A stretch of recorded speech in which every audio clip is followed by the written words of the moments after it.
오늘은 문제 해결 과정으로서의 읽기 마무리하고 문제 해결 과정으로서의 쓰기 부분 살펴봅니다. 68쪽부터 시작하겠습니다. 차례를 확인합니다. 전시학습 확인하고 68쪽에서 69쪽 남종영의 지구가 풀났다 지문을 간단하게 살펴본 후에 우리말 톡톡 확인합니다. 문제 해결 과정으로서의 쓰기 78쪽까지 확인하고 마무리하도록 하겠습니다. 전시학습 확인합니다. 형성평가 선생님이 읽는 동안에 여러분이 맞는 정답을 찾아보시기 바랍니다. 이 글의 글쓴이가 말하고자 하는 바로 가장 적절한 것은 1. 공업보다 농업을 중시해야 한다. 2. 자연의 질서를 따라 사는 태도를 지녀야 한다. 3. 자연재해를 극복할 방법으로 기술을 개발해야 한다. 4. 조상들은 시간의 중요성을 깨닫고 조급하게 생활하였다. 5. 계절의 흐름을 따라 사는 것이 생산성을 높이는 길이다. 정답은 뭘까요? 그렇죠. 2번. 자연의 질서에 따라 사는 태도를 지녀야 한다. 그래서 달력을 중시했던 조상들처럼 순리에 따라 사는 삶이 필요하지 않을까라는 것이 글쓴이의 의도였습니다. 다음 문제 확인합니다. 2번. 글을 읽다가 부딪힌 문제를 해결하는 과정으로 적절하지 않은 것은? 문제 해결 과정으로서의 읽기 기억나시죠? 1번. 자신의 배경 지식을 활용하여 문장의 의미를 추측한다. 2번. 글에 나타난 정보를 바탕으로 문장의 의미를 추측한다. 3번. 모르는 단어가 있으면 앞뒤 문맥을 살펴 의미를 추측한다. 4번. 글쓴이의 의견은 그 타당성을 판단하기보다는 그대로 수용하는 자세가 필요하다. 5번. 글 전체의 중심 내용이 직접 드러나 있지 않으면 문단별 중심 내용을 파악하며 읽는다. 틀린 것 눈에 보이시죠? 네, 맞습니다. 4번입니다. 그대로 수용하는 것이 아니라 타당성을 판단한다. 남종영의 지구가 풀났다. 68쪽부터 69쪽입니다. 다음을 참고하여 책을 읽어봅시다. 그리고 독서 일지를 써봅시다. 독서 일지는 다음번에 쓰겠습니다. 어떤 점을 참고하면서 책을 읽어야 하는지부터 살펴보도록 하겠습니다. 궁금하거나 이해가 되지 않는 내용에 표시하고 추측한 것을 적는다. 공감하거나 공감하지 않는 부분에 표시하고 그 까닭을 적는다. 중요한 내용에 표시하고 짧게 요약한다. 여러분도 직접 궁금한 부분 표시하고 적어보셔도 좋고 공감하거나 공감하지 않은 부분 표시하고 그 까닭을 적어보셔도 좋습니다. 중요한 내용에 표시하고 요약하셔도 좋습니다. 책에 제시된 것을 먼저 살펴보도록 하겠습니다. 거울 뉴런의 발견. 1990년대 이탈리아의 한 박사가 원숭이에게 여러 가지 동작을 시키고 뇌의 뉴런이 어떻게 활동하는지를 관찰하고 있었다. 박사가 무언가를 집으려고 무심코 손을 뻗었는데 그때 원숭이의 뇌의 신호를 받는 컴퓨터에서 신호음이 울렸다. 이상했다. 원숭이는 아무런 행동도 하지 않았기 때문이다. 그저 무언가를 집으려고 손을 뻗는 박사를 보고 있었을 뿐이다. 그런데도 어떤 신경 전달 물질이 방출된 것이다. 분석한 결과 박사가 물건을 잡는 모습을 보기만 한 원숭이의 뇌에서 원숭이가 직접 물건을 집을 때 반응하는 뉴런이 활성화된 것이었다. 이것이 바로 거울 뉴런이다. 거울 뉴런의 발견은 뇌 과학 분야에 있어 유전자의 발견과 견줄 만한 코페르니쿠스적 전환이었다. 거울 뉴런의 발견에서 여러분들이 읽으면서 거울 뉴런이 뭘까 추측하는 걸 적어보셔도 좋고 또는 본문에서 박사가 물건을 잡는 모습을 보기만 한 원숭이의 뇌에서 원숭이가 직접 물건을 집을 때 반응하는 뉴런이 활성화된 것이었다. 이것이 바로 거울 뉴런이다. 거울 뉴런의 의미가 뭔지 요약해서 적어 주셔도 좋을 것 같습니다.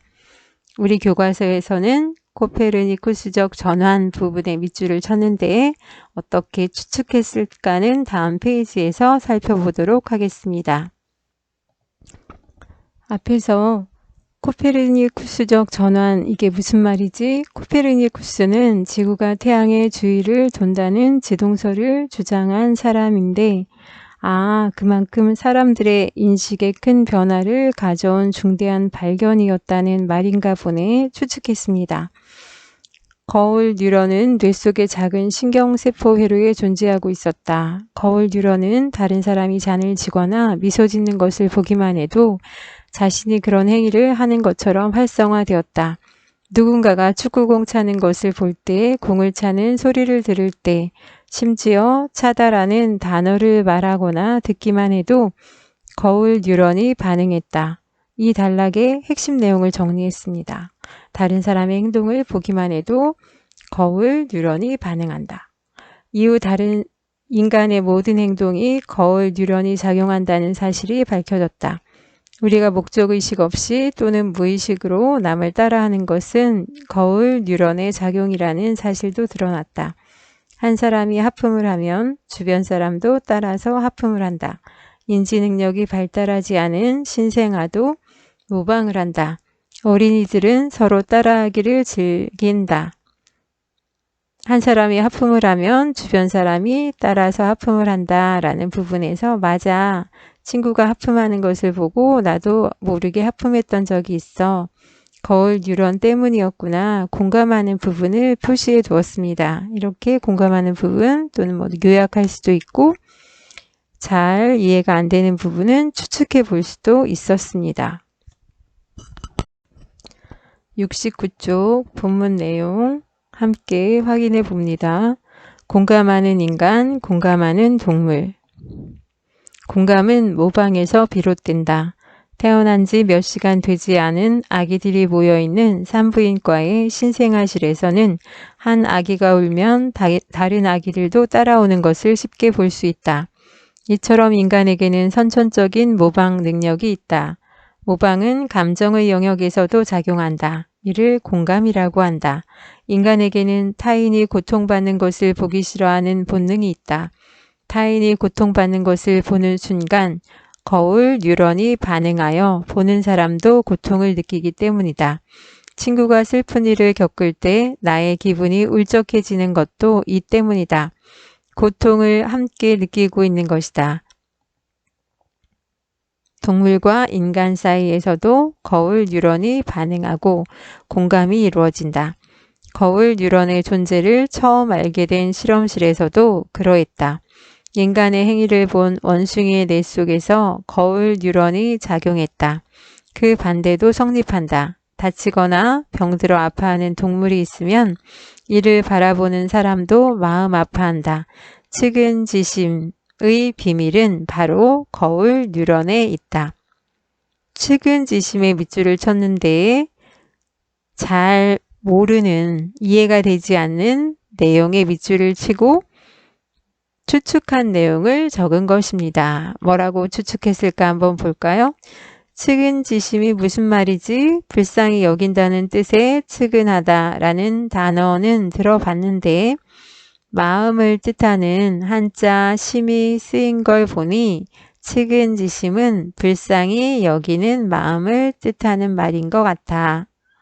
지혜롭게 추측한 것 같습니다. 여러분도 모르는 낱말이 있으면 자기가 알고 있는 배경 지식을 바탕으로 추측해 보시기 바랍니다.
74쪽 우리말 톡톡입니다.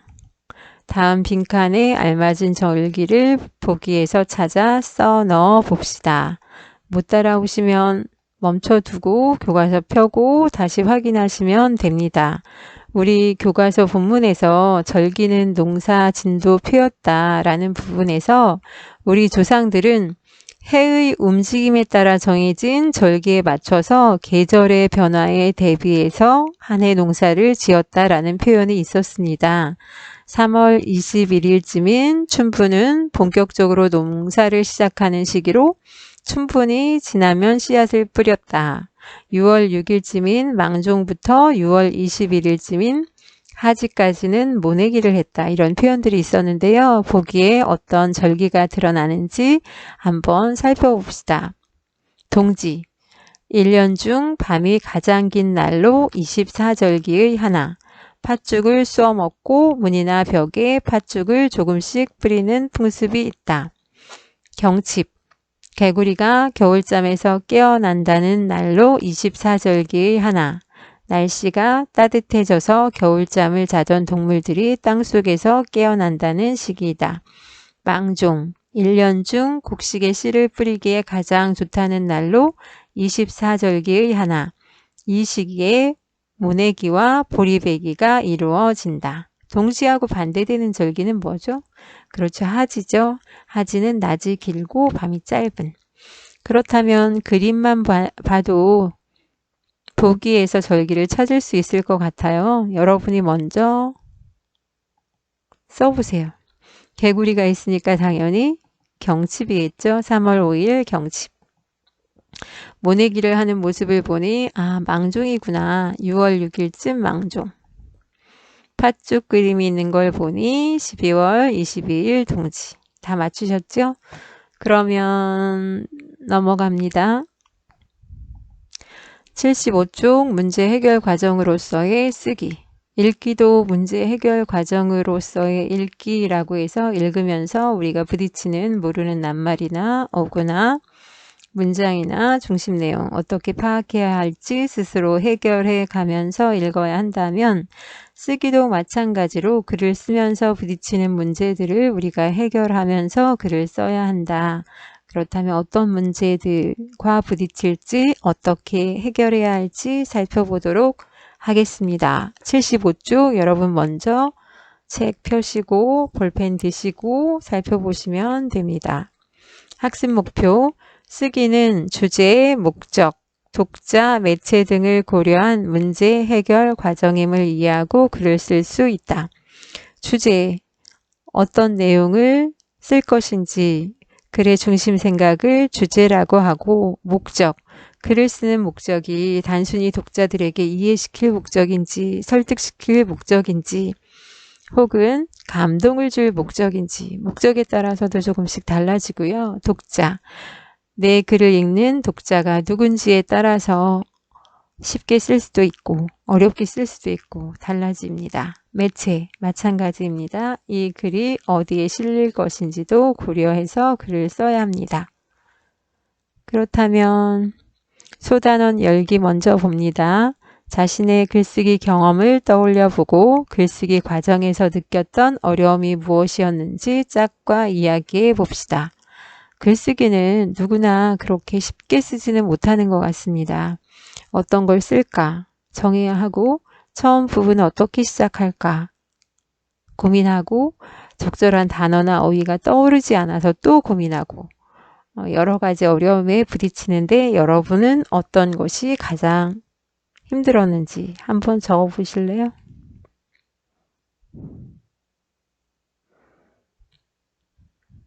적어 보셨으면 그림에 나타난 거 한번 보세요. 첫 문장 쓰는 것이 너무 어려워. 남학생, 내가 쓰려는 내용에 딱 맞는 단어나 문장이 떠오르지 않아서 힘들었어. 흔히 우리 모두 겪는 문제죠. 첫 문장 힘들고 단어, 문장 떠오르지 않아 힘듭니다. 그렇다면 글쓰기 과정에서 겪을 수 있는 어려움에 의해 한번 살펴볼래요? 마련한 내용들을 어떤 순서로 제시할지 모르는 어려움. 글의 시작을 어떻게 써야 할지 모르는 어려움. 문단을 어떻게 나누어야 할지 모르는 어려움. 적절한 단어나 문장이 떠오르지 않는 어려움. 여러 가지가 있는데 여러분은 이 중에 뭐가 가장 어려울까요? 시작 부분? 각자 다른데 필요하다면 메모해 두시고 넘어가셔도 좋습니다. 글쓰기 과정에 대해서 살펴봅니다. 마련할 내용을 바탕으로 하여 개요를 작성함. 이것은 글쓰기 과정 중에 뭐에 해당할까요? 선생님이 이거 PPT 만들면서 지금 수업을 하는 거라서 애니메이션이 제대로 안 들어가 있습니다. 한번 75쪽 빈 공간에 적으면서 살펴보세요. 작년에 배웠습니다. 그래서 배운 내용 다시 한번 확인합니다. 글쓰기의 과정 5가지. 생각나면 한번 먼저 적어보실래요? 지난주에 EBS 수업에서도 한번 했기 때문에 기억날 것 같습니다. 맨 처음에는 맞습니다. 계획하기입니다. 계획하기 단계에서 생각해야 하는 부분들 떠올려 보실래요? 적어보세요. 글쓰기의 주제, 목적, 독자, 매체를 고려하면서 글 전체에 대한 계획을 세움. 어떤 주제로, 어떤 목적으로, 누구를 대상으로 어떤 매체에 올릴 건지 미리 계획을 하시고, 2번째, 내용 마련하기. 그래서 자기가 수필을 쓴다면 자기 생각을 써도 좋지만 그렇지 않고 뭐 소개하는 글을 쓴다거나 하면 또 자료를 찾아봐야 하는 경우가 있습니다. 글에 들어갈 내용을 준비함. 그렇다면 개요를 작성함에 해당하는 글쓰기의 과정은 뭘까요? 그렇죠. 내용 조직하기. 처음, 중간, 끝 어떻게 쓸 건지 조직하기. 그렇다면 4번째는 당연히 글쓰기, 표현하기 단계입니다. 그래서 개요를 바탕으로 글로 표현함. 5번째는 잘 안 하는 거지만 여러분도 꼭 하셔야 합니다. 5번째, 고쳐쓰기. 퇴고하기의 단계입니다. 글을 다 쓰고 나서 글 전체의 수준에서 주제와 관련 없는 것 빼고, 문단 수준에서 문단의 배치가 잘못됐다면 순서를 바꾸고, 문장 수준에서 문장 순서도 바꿀 수 있지만 또 단어나 불필요한 단어 삭제하고 필요한 거 넣고 하는 단계를 거칩니다. 그래서 글쓰기의 과정 다시 한번 확인합니다. 계획하기, 내용 마련하기, 내용 조직하기, 표현하기, 고쳐쓰기. 이 5단계의 과정을 고려한 상태에서 한번 다음 내용을 살펴보도록 하겠습니다. 지우의 여행지 소개 글쓰기 교과서에 제시되어 있는 것부터 확인하도록 하겠습니다. 76쪽, 다음은 한 학생이 글을 쓴 과정과 실제로 쓴 글입니다. 글을 쓰면서 어떤 문제들을 겪었고 그 문제들을 어떻게 해결하였는지 살펴봅시다. 안녕, 난 달빛중학교 3학년 김지우야. 취미로 블로그를 운영하고 있어. 블로그에 올릴 글을 쓰려고 갔습니다. 선생님이 만들어 두었습니다. 계획하기 단계에서 어떤 것들 고려했는지 살펴보도록 하겠습니다. 화살표가 먼저 나왔습니다. 밑줄입니다. 지난 주말에 가본 청산도가 정말 아름다웠어. 청산도의 슬로길의 아름다움을 알리고 싶어. 블로그에 이 글을 올리면 주로 누가 읽을까? 아마 내 블로그에 자주 오는 친구들이겠지. 그럼 친구들이 청산도에 한번 가보고 싶다는 마음이 들도록 써야겠어. 선생님이 빨간색으로 먼저 밑줄을 쳐두었습니다. 청산도 슬로길의 아름다움을 알리고 싶어. 여기에는 계획하기 단계에서 무엇을 고려한 것일까요? 여러분이 먼저 써보세요. 확인하겠습니다. 청산도의 슬로길의 아름다움, 주제고 알리고 싶다. 목적입니다. 그래서 주제와 목적이 드러나고 있습니다. 주제, 청산도의 아름다운 슬로길. 그러셔도 되고 청산도 슬로길의 아름다움, 똑같은 말입니다. 목적, 청산도 슬로길의 아름다움을 소개하는 것. 그렇다면 옆에 블로그는 당연히 계획하기 단계에서 고려해야 할 건 뭐겠습니까? 당연히 매체죠. 그리고 자주 오는 친구들, 뭐가 드러났습니까? 독자. 독자가 누구라고요? 친구들이라고요. 매체는 어디라고요? 블로그라고요. 계획하기 단계에 고려해야 할 사항, 주제, 목적, 독자, 매체 등이 드러나고 있습니다. 내용 마련하기 단계 살펴보도록 하겠습니다. 지금도 빨간색으로 제가 밑줄 친 거 먼저 드러나고 있습니다. 내가 알고 있는 것만으로 글을 쓰기에는 내용이 부족해. 어떻게 하지? 청산도 관광 누리집과 여행 책자에서 자료를 찾아봐야겠다. 마련한 내용 가운데 어떤 것을 글에 담을까? 옆에 그림도 보실래요? 청산도의 역사, 청산도 주변 관광지, 위치, 슬로길, 6번 코스, 4번 코스, 1번 코스, 지명의 의미 나왔는데 청산도의 역사, 주변 관광지는 빼겠다고 표시하여 두었습니다. 주제와 관련이 없기 때문에. 그렇다면 내가 알고 있는 것만으로 글을 쓰기에는 내용이 부족해. 배경 지식이 부족함을 느껴서 자료를 찾아봐야겠다라고 생각을 하고 자료를 찾았습니다. 그리고 나서 마련한 내용 가운데 어떤 걸 글에 담을까라고 생각하면서 청산도의 역사, 주변 관광지는 뺐습니다. 내용을 마련하였고 주제와 관련 없는 것 삭제하고 있다는 것이 드러났습니다. 내용 마련할 때 배경 지식이 부족하면 자료를 찾아야 하고 내용을 마련한 후에 주제와의 관련성을 따져서 관련이 없는 것은 삭제한다는 것 확인하였습니다.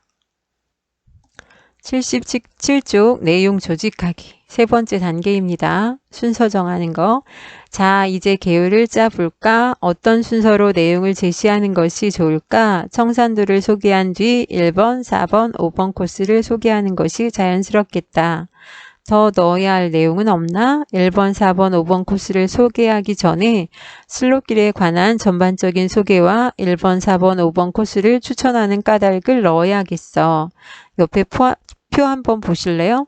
처음, 청산도의 소개, 위치, 지명의 의미 등. 중간, 1번, 4번, 5번 코스를 소개. 그런데 이제 그 위에 보니까 슬로길에 관한 전반적인 소개와 1번, 4번, 5번 코스를 추천하는 까닭을 중간 부분에 추가해야겠다라는 게 드러났고 여행을 권유함. 그래서 처음, 중간, 끝에 어떤 내용을 넣어야 할지 조직하는 단계입니다. 다음으로 표현하기 단계입니다. 내 블로그, 이웃 블로그, 블로그홈, 지우 반갑습니다. 지우의 블로그입니다. 일상기록, 먹거리, 여행 나와 있는데 표현하기 한번 살펴보겠습니다. 시간이 천천히 흐르는 섬, 청산도, 여행. 시간이 천천히 흐르는 섬, 청산도. 시간이 천천히 흐르는 섬, 청산도. 제목입니다. 관련하여서 제목 짓기에 어려움을 느낌. 어떤 제목을 붙여야 청산도의 특성을 잘 드러낼 수 있을까? 시간이 천천히 흐른다는 표현은 어떨까? 제목 짓기가 어려울 때 고민하면서 이렇게 붙였지 않았을까 표시해 두었습니다. 청산도라는 섬을 알고 있나요? 첫 문장 쓰기 어려워할 때 청산도라는 섬을 알고 있나요? 질문을 통해서 호기심을 유발하고 있습니다. 시작 부분을 어떻게 써야 할지 고민함. 독자의 흥미를 끌려면 어떻게 해야지? 독자에게 질문을 던지는 문장으로 시작해 볼까? 청산도는 남해의 큰 섬 완도에서 20km가량 떨어져 있는 아름다운 섬이에요. 완도항에서 배를 타고 50분 정도 가야 닿을 수 있답니다. 이 아름다운 섬은 산도 바다도 하늘도 푸르다고 해서 청산도라고 부른다고 해요. 1981년에 지정된 다도해 해상국립공원에 속해 있으며 2007년에 아시아에서는 처음으로 슬로시티로 선정되었다고 합니다. 뜻도 밑에 제시하여 두었습니다. 슬로시티, 느림의 철학을 바탕으로 하여 전통과 자연 생태를 보존하면서 인류의 지속적인 발전을 추구하는 지역. 사진 한번 보실래요? 청산도 전경, 출처 완도군청 누리집. 출처를 밝혀주었어요. 신뢰감을 주기 위해서. 어떤 사진을 제시할지 고민함. 글의 앞부분이니까 청산도 전체를 보여주는 사진을 넣어야겠어. 사진 출처를 밝히는 것도 잊지 말아야지. 표현할 때 제목, 그리고 첫 문장, 그 외에 사진을 넣는다면 어떤 사진, 그리고 출처까지 밝히는 것 잘 드러나고 있습니다. 마무리합니다. 확인 문제 두 문제 확인하고 갑니다. 쓰기는 주제, 목적, 그리고 무엇, 매체 등을 고려하여 글을 쓰는 과정에서 부딪히는 여러 가지 무엇을 해결하는 과정이다. 여러분이 써보세요. 뭘까요? 주제, 목적, 두 글자. 또 여러 가지 두 글자. 쓰셨죠? 2번. 답은 뒤에서 확인합니다. 글쓰기의 과정을 쓰시오. 5단계입니다. 얼른 써보세요.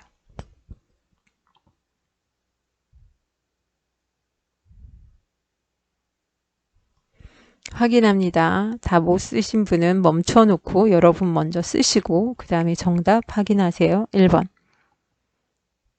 독자 문제. 2번. 기획하기, 내용 마련하기, 내용 조직하기, 표현하기, 고쳐쓰기 단계입니다. 다 맞았을 것으로 생각합니다. 마무리합니다. 말을 할 때는 이성적이고 논리적인 사고를 하면서 말을 해야 합니다. 생각나는 대로 말하기 전에 잠깐 3초만 멈추고 심호흡을 한 후에 무슨 말부터 할 것인지 정리해야 합니다.